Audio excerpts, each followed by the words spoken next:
Balitang boxing mga kamagma, pero bago ang lahat subscribe to this channel.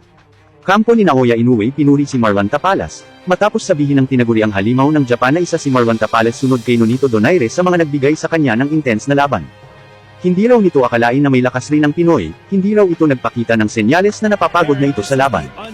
At talagang nakipagsabayan ito sa kanya, matapos naman ang mismong laban agad lumapit ang tatay ni Naoya Inoue kay Marlon Tapalas upang purihin ito sa binigay na magandang laban at isa rin daw itong great fighter. Sa kabilang banda naman Terence Bud Crawford nagsalita na. Kung sino ba dapat ang makatanggap ng Best Fighter of the Year award? Ang mahigpit na karibal nito sa naturang award ay ang kakapanalo pa lang sa laban walang iba kundi ang halimaw ng Japan na si Naoya the Monster Inoue.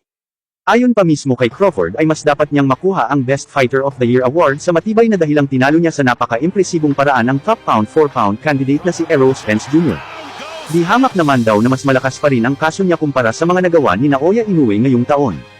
Samantalang angas ng Pinas Cuadro Alas nagsalita matapos na talunin ni Naoya Inoue si Marlon Tapalas.